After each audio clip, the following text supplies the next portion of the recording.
now what's the most gratifying thing about this platform, and even though we've made mistakes, which is the theme of this episode, is that you have to have learned from every one of your experiences and then be able to cultivate it to make a better, more memorable experience when the same issue comes up later on. And we'll be much more equipped to deal with pitfalls. And I'd rather have the mistakes happen now. Yeah, exactly. Not later.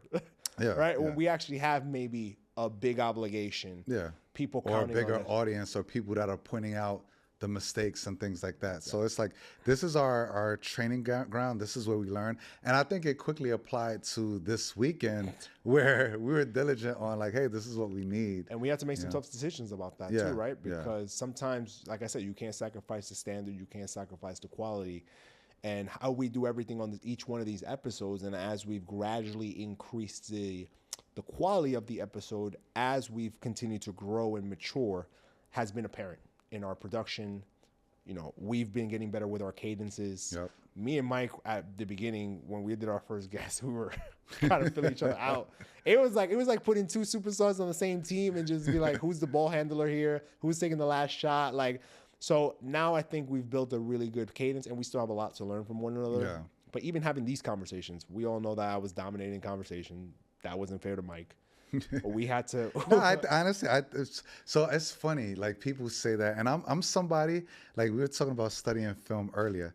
So I've been like, you know, I don't like to watch too many podcasts because I don't want to duplicate or anything like that. But I watch the ones that are really good, and it's not something where. And I think a lot of that feedback was from people that are close to us and that love us. You know what I mean? And so, because nobody who didn't know us, is saying that. Exactly. And they were like, "Yo, you guys are actually good," and all that. But people that love us, that's close to me, it's like, "Hey, I want to see you." Like, they want to see me be the star or something like that. It's not about star, but it's like, all right, it's two different personalities.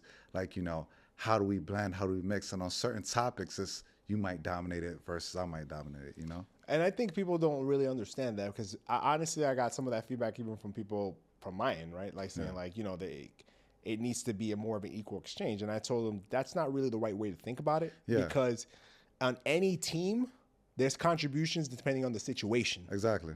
Yeah. There's been plenty of podcast episodes where I'm the one just looking at Mike taking it over, right? Because I may not know something. I researched the topic, but Mike may be more in the weeds about the topic, and I'm just there, the table setter. Mike is there. Mike is really there on the details, and vice versa, right? And that's the beautiful part about this. You have to be able to be manual. You have to be able to be switchable. You have to be able to be, you know, think on your toes. There's been some podcasts where the script doesn't even go the way we thought it was, right? And we have to be, thank God we did the research to be able to pivot. But, you know, guys, for everybody out there who thinks I'm a blabber, I like to talk, that's for sure. But I promise you. He's a lawyer, I'm a lawyer. That's what I do for a living. People pay me to do that.